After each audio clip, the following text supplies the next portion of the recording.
You're not just a game developer though, are you? You've also got a world championship under your belt. So yeah, can you say us a little bit about that?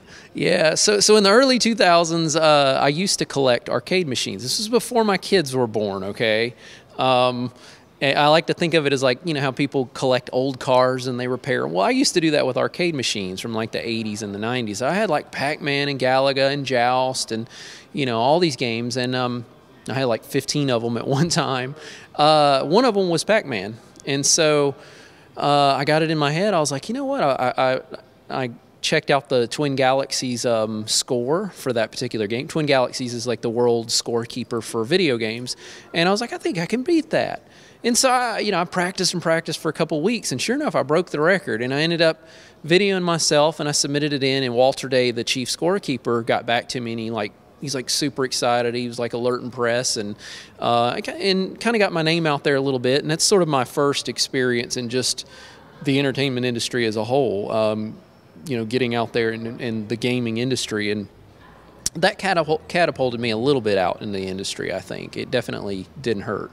But later down the road, my family ended up. I ended up with 3 daughters. I don't know how that happened. It just somehow happened. 3 daughters, and we ended up having to. One year, we kind of had some financial problems. We're like, all right, we got all these Christmas presents we got to buy. How are we going to afford it? So I ended up selling a couple of my machines, including the Pac-Man that I did it.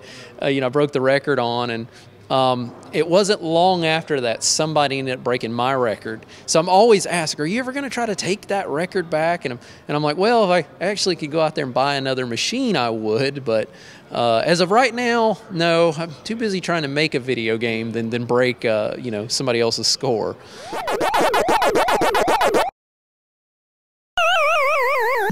So you say that was sort of your first time that you got noticed within the games industry, right? So does that mean that from there you kind of used that to kind of press yourself a little bit harder and get into things like game development? Yeah, definitely.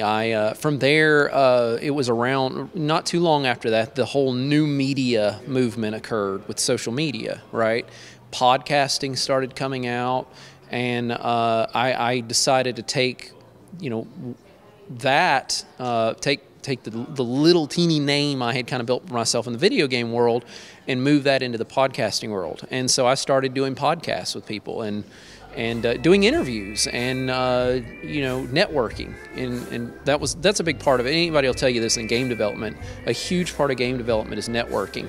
And so I got into that, and I started meeting people, and one thing led to another. So I got made friends with people like Chris Avalon, who's well known in the indie world, and then jumped into meeting Scott Murphy and Mark Crow and all of those guys, Al Lowe and Lori and Corey Cole, all these people from the Sierra world, and networked with them, and we built a friendship relationship, and from there we were able to, or I was able to build a nice little ring of people that are all well connected in the industry, and it helped me kind of get to the point to where I could be a part of the game industry without actually doing it the old route, which was you got to get on with a big studio or whatever. That's the only way you're going to get your foot in the door, But again, I was lucky enough to be kind of in the beginning of this whole indie development thing.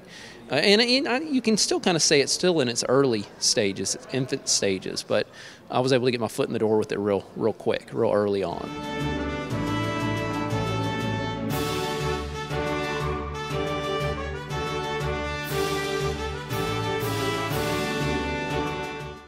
And that's about it for this edition of Player Attack. Thanks for watching. Next week, we're looking at more of the gaming content fresh from AVCon.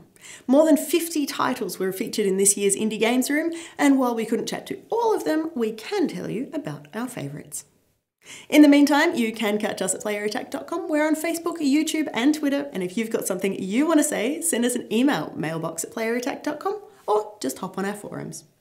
Also, if you want to support Player Attack, you can find us on Patreon and help us bring you the latest in gaming news, plus all these wonderful interviews and reviews from the world of video games. Till next week, I'm Jessica Citizen, and this is Player Attack.